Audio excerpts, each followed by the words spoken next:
যুক্তরাষ্ট্রে অ্যাসাইলাম প্রক্রিয়া আরও কঠোর হলো। নতুন নীতিমালায় আবেদনকারীদের ৩০০ দিনের মধ্যেই রায় দেওয়ার লক্ষ্য, ক্রেডিবল ফেয়ার ইন্টারভিউ কঠোর করা, সীমান্তে নিরাপত্তা যাচাই বাড়ানো এবং ভার্চুয়াল শুনানি বাড়ানো হয়েছে। অধিকার সংগঠন সতর্ক, দ্রুত বিচার আইনগত সহায়তা কমাতে পারে।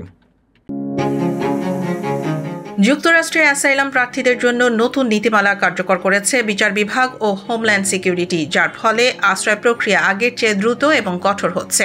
বাড়তি মামলার চাপ কমাতে এবার থেকে অনেক আবেদনকারীকে এক্সপেডাইটেড ডকেটে পাঠানো হবে, যেখানে ৩০০ দিনের মধ্যেই মামলার রায় দেওয়ার লক্ষ্য নির্ধারণ করা হয়েছে।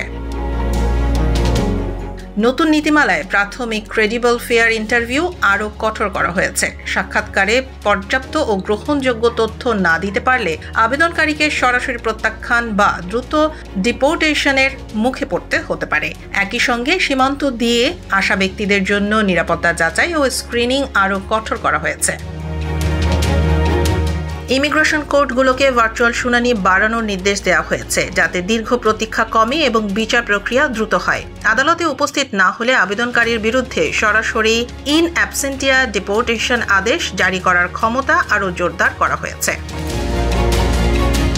সরকার বলছে এসব পদক্ষেপ অ্যাসাইলাম ব্যবস্থাকে সুশৃঙ্খল করবে, তবে অধিকার সংগঠনগুলোর মতে দ্রুত বিচার অনেককে যথাযথ আইনি সহায়তার সুযোগ থেকে বঞ্চিত করতে পারে।